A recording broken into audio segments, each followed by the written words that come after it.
There has been a lot of aggression in the media of late towards Tolkien fans who have any criticism of Rings of Power.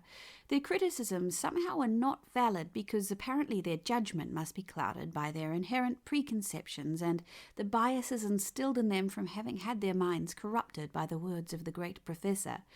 So in this video, I'm going to present an in-depth critical analysis of episode 1 of Rings of Power, but from the perspective I'd have if I'd never read Tolkien. To me, in this video, Rings of Power will be viewed as a totally unique original creation, the themes of which I have no underlying knowledge of, rather than as an attempted adaptation of books I have loved since childhood. I shall leave my biases at the door. We open episode 1 with an elf girl named Galadriel being bullied by kids who bizarrely don't think her paper boat can float. She actually agrees with them and says, "It's not going to float, it's going to sail." However, in order for it to sail, it must first float, but she's a child, so we can forgive her for such a nonsensical statement. A bully then sinks her boat with a stone, and she attempts to resolve their issues with violence. Her brother takes her aside and asks her why a ship floats and a stone cannot. The bullying may have seemed random and pointless, but it was the instigation for this rather convoluted metaphor. The brother explains that a stone looks only downwards into the darkness of the water, but the ship looks upwards to the light. Galadriel replies, "But sometimes the lights shine just as brightly in the water as they do in the sky. It's hard to say which way is up and which is down. How am I to know which lights to follow?" He whispers his reply, so the audience is not party to his wisdom. Galadriel, as the narrator, explains that the elves have no word for death, which I assume means they are vegetarian. She then explains that seemingly the light in their world, which existed before the first sunrise, comes from two trees that the elves believed would never dim. That doesn't last long, though, as a great foe named Morgoth destroys the trees off-screen, and their world becomes dark and barren. The elves all travel to war in a distant land named Middle-earth, filled with perils and strange creatures, and we see some epic battle scenes that sadly only last for a few seconds. The war, however, lasts for centuries, during which time the elves learn many words for death. Galadriel, now grown up, places a helmet in a tower of helmets that is so high a giant must have helped her build it. Also, by this point, they must have replanted the light trees or made a new sun somehow because it's not dark anymore. Galadriel explains that Morgoth has been defeated, but his powerful sorcerer servant Sauron is now in command of a legion of orcs that have spread all over the world. Galadriel's brother vowed to defeat Sauron, but Sauron gets to him first, and swearing vengeance, Galadriel takes her brother's knife from his corpse and vows to hunt Sauron to the ends of the earth. Centuries pass, and narrator Galadriel reveals that it's been so long since anyone has seen Sauron that the elves have begun to believe he is no longer a threat. We discover that Galadriel has become the cold and rather tyrannical leader of a band of loyal followers that have been by her side for hundreds of years. She is seeking Sauron's last known stronghold and effortlessly scales an icy cliff as her followers struggle to support each other far behind her. If any of them were to fall, Galadriel would not know they were dead until she is waiting at the top and they never make it up there with her. One of her followers, when he reaches the top, questions her logic, as it's apparently been many years since anyone has seen an orc, and he explains that no one has ever found Sauron's elusive last stronghold. He suggests that they camp for tonight and return home in the morning. She ignores his concerns and replies only, "We are losing light." They push on into darkness as a blizzard rages, and Galadriel is so intent on moving forward that even when one of her lady followers falls and seems unable to rise, Galadriel would prefer to leave her than to stop. The other elves insist she waits a moment for the sake of their struggling comrade, which seems to genuinely upset Galadriel. It's fortunate they did make her stop, though, because a lightning bolt reveals they are literally already in their destination, and had they kept walking as she wanted to, they'd have gone right past it. The stronghold they had been seeking for centuries and that no one else could find, they almost missed in the darkness. This is a rather common pitfall of insisting on travelling in the dark in a blizzard. In the stronghold, one of the elves thinks he has become so cold that he has lost all feeling in his hand, which he then holds inside the fire of his torch to prove his point. But Galadriel explains that the place is so evil their fire no longer gives off heat. Galadriel and the elf from the cliff discover a hidden chamber where orcs have been meddling with the powers of the unseen world, some dark sorcery of old. Galadriel then finds the same symbol carved in stone that was carved into her brother's corpse and insists it's a sign left by Sauron for his orcs to follow. The elf from the cliff points out that the mark is centuries old and again suggests they return home, to which Galadriel slightly condescendingly tells him that she actually wants to go home more than he does, but she cannot until their enemies are vanquished. Up until this point, I'd assumed her elven followers were elite warriors, but a snow troll attacks them and they just stand there and scream, making very little effort to dodge the troll's blows or to actually attack it, while they themselves are pulverized.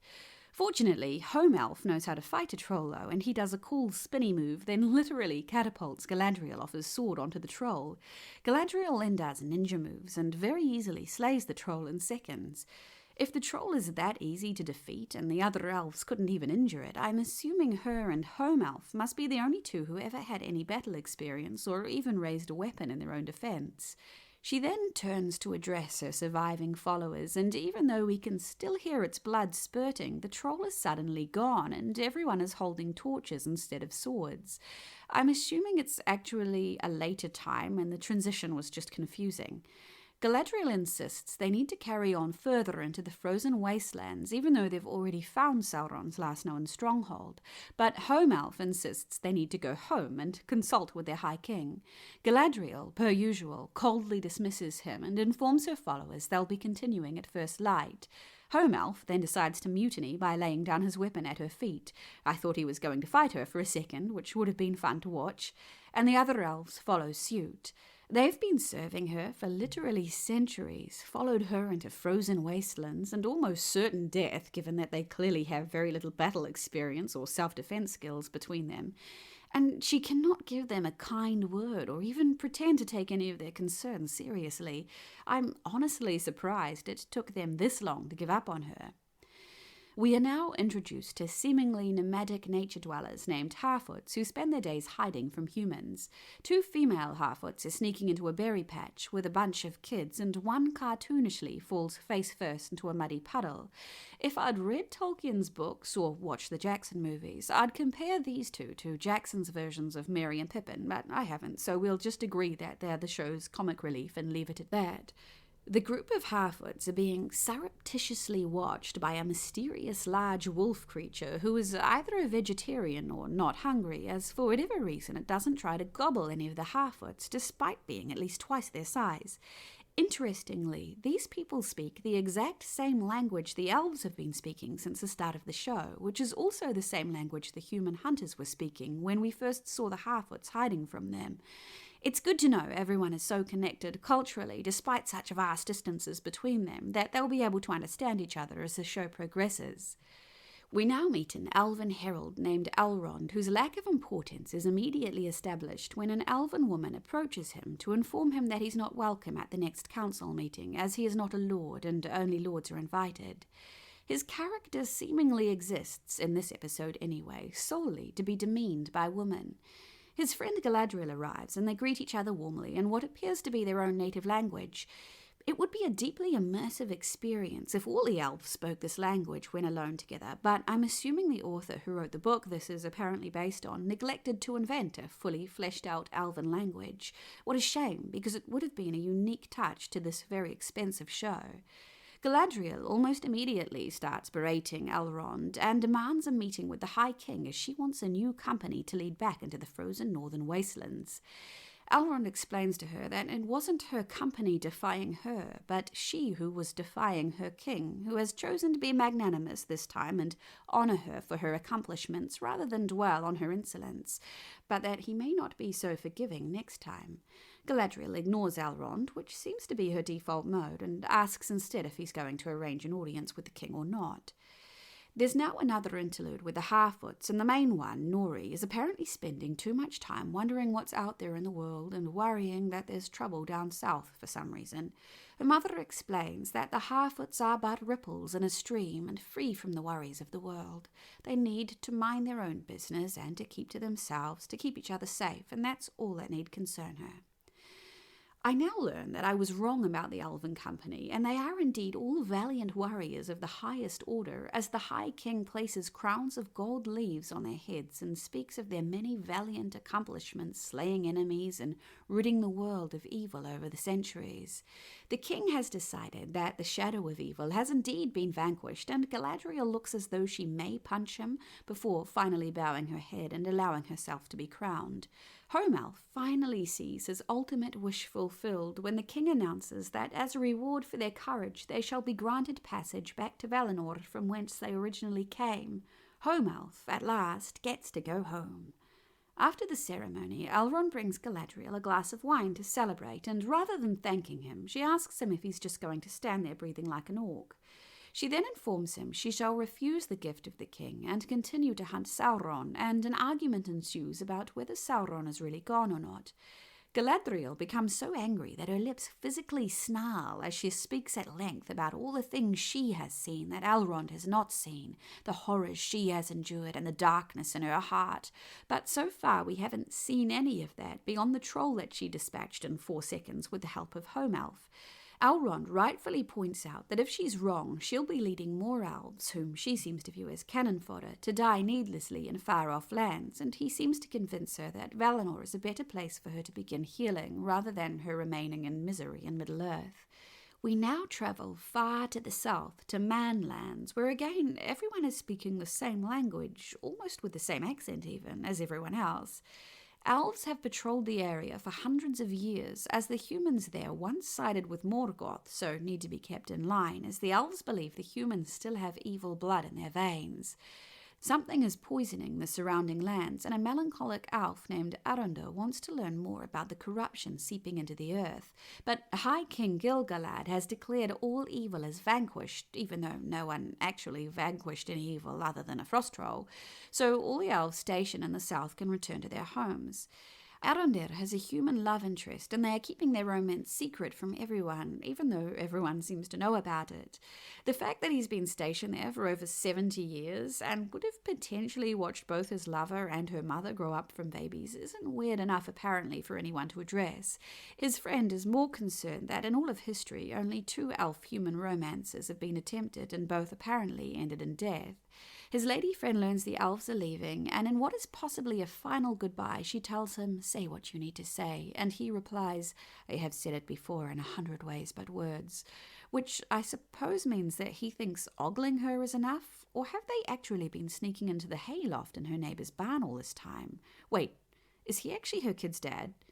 Anyway, an old dude turns up with a sick cow that had wandered off and grazed on poisoned grass near a town called Horden that's an entire day's journey away. The cow walked really far, and Arunda decides to squeeze its teeth to see what will happen. Black goo pours out over his hand, which he unfortunately doesn't seem to have an opportunity to wash.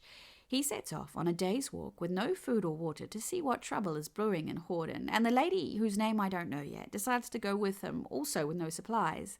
She leaves her son at home alone, not saying goodbye or even telling him where she is off to, but that's okay because he was spying on her through the window the whole time, so knows she'll be gone for a while. He instantly sneaks off to commit crime while his mother is away, breaking into a aforementioned barn to show his friend a broken blade he previously found hidden under the floorboards. When they hear someone coming, he tells his friend to run off. He, however, stays and watches as a symbol identical to the one Galadriel has been following begins to glow on the blade's hilt. Meanwhile, Galadriel and Homelf are now at sea with the rest of the company, standing on a boat with no seats, so she's decided to make the journey home after all. We fade to a shot of Elrond, and Gil-galad explains that if Galadriel had been able to continue her journey, she might have inadvertently kept alive the very evil she sought to defeat, for this same wind that seeks to blow out a fire can also cause it to spread, which, how does that work?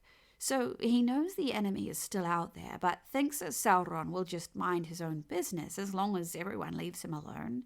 Isn't that usually the time that enemies are plotting their next evil attack, biding their time to find the right moment to strike? Gil-galad then explains that Galadriel is sailing off into the sunset and they must look to the new sunrise. An older clone of Elrond is then introduced, who is apparently the greatest of elven smiths, though I'm getting more eccentric professor vibes. He's apparently about to embark on a new project, one of singular importance, and Elrond has been appointed to work with him. Back to the Harfoots now, and an old one is reading a big book and looking at the stars, talking out loud to himself. Apparently, it is concerning to him that the stars are out before it's dark, almost like they're watching for something. Nori pops her head up and asks what they're watching for, and he berates her for being too curious and meddlesome for a Harfoot, even though he's the one studying a big book full of symbols and talking out loud to himself while trying to understand what the stars are telling him. The lady, whose name we discover is Bronwyn, and her elf lover arrive at Horden after a full day walking, looking like they just had a brief stroll, and discover the entire town is on fire and it appears all the humans are gone. We then pan out over a map hundreds of miles into the ocean, where veiled women are slowly and rather sensuously undressing all the elves from Galadriel's company, leaving them standing in their underwear. A veiled lady tries to take Galadriel's knife, but she refuses to let it go, and they have a little tug of war until Home Elf gives her a stern look, and for some reason now she's decided to listen to him and lets her beloved brother's knife be taken from her.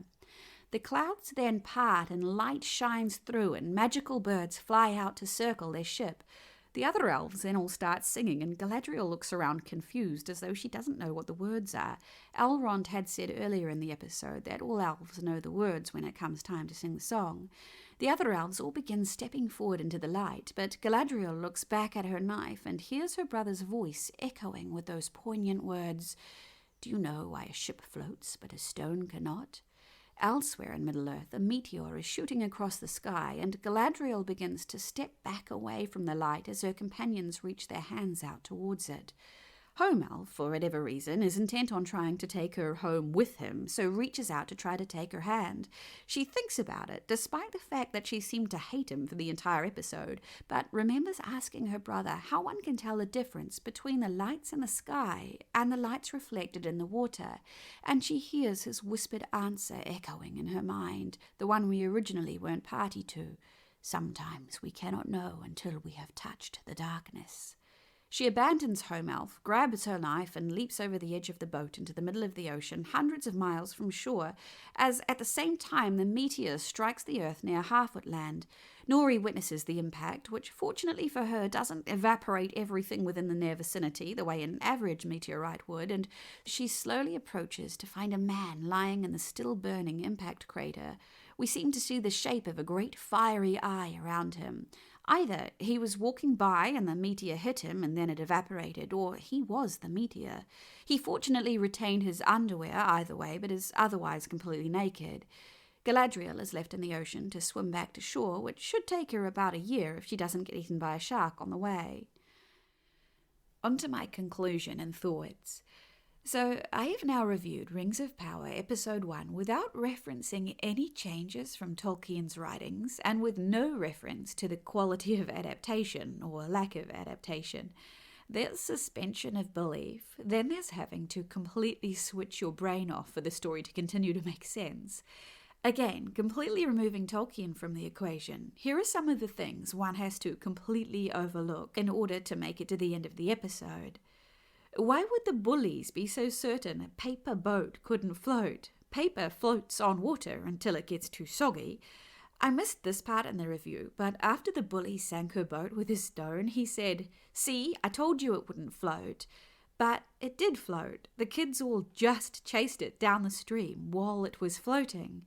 So why is this joyful, apparently heavenly place so accommodating to the actions of these needlessly cruel and quite stupid bullies? Quite frankly, it's no better than your typical second-grade schoolyard, which isn't the best impression when trying to make this place look desirable.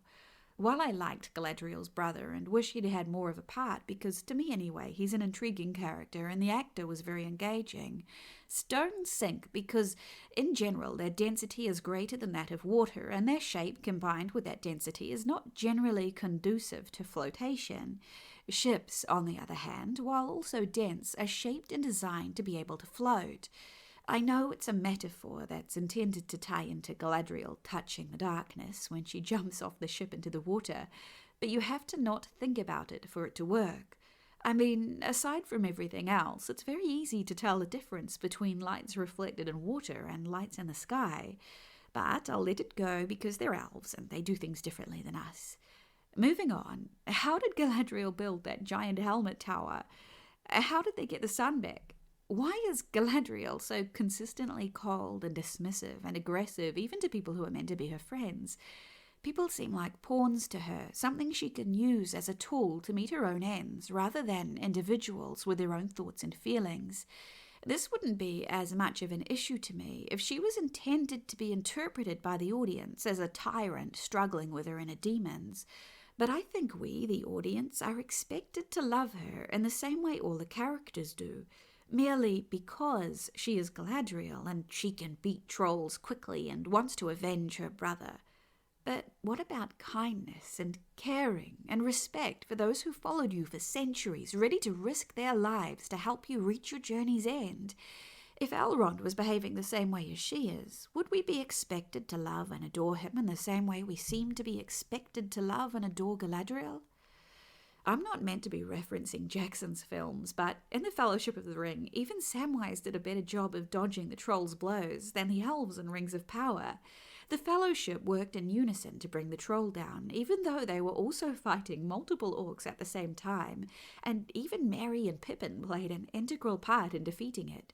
I suppose that your average warrior elves in the Rings of Power universe must just be known for being useless in combat, and Galadriel and Homelf are two rare exceptions. Is that why the war took them centuries to win? Also, not to play the misogyny card, but why is it okay for the guy Harfoot to be inquisitive and introspective and curious? But everyone, including him, tells Nori that Harfoots aren't meant to be inquisitive and introspective and curious. Why is he allowed, but she isn't? If Galadriel is so strong and independent, why did she get on the boat at all? If she truly had an absolute belief that the evil that slew her brother is out there in the world, wouldn't she have just refused to get on the boat? Forgive me, but I cannot let this evil rest, as I know it's still out there, and even if no one else believes me, I must try to find it and destroy it, alone if need be. For it took my brother from me, and I will not rest until he is avenged and I have completed the task that he set out to do, even if it claims my life also. I go willingly to be by his side again if need be, and I will not be swayed. I know they wanted to use the boat scene to illustrate the sacrifice she is making, but in my scenario, she's still making the same sacrifice, just not bending to the will of those around her in the process. There's very little the king can do, other than denying her access into Valinor, which is full of bullies anyway. I know what happens in episode 2, but what was Galadriel planning on doing if a boat or raft never came along? She's miles and miles out in the middle of the ocean, and the show already established that elves in this universe do experience exhaustion, as her lady follower fell over in the snow and seemed unable to rise. And this is slightly random, but why do we never learn the names of Galadriel's brother or Homelf during the course of the episode, but we learn the name of this random dude who's only on screen for about a minute? Galadriel's brother is pretty integral to the storyline, as he's the catalyst for her quest of revenge. And Homelf interacted with Galadriel, the main character, throughout many of her scenes, and was integral in helping her beat the troll by catapulting her on top of it. Yet we don't learn either of their names unless we watch the credits. But this random dude, Mador, is named within 30 seconds of him being on screen. Then we don't see him again after that in this episode. Anyway, my purpose with this video is to illustrate that the flaws in this incredibly expensive billion-dollar endeavor don't solely come from the fact that it's apparently an attempt at an adaptation of Tolkien's work.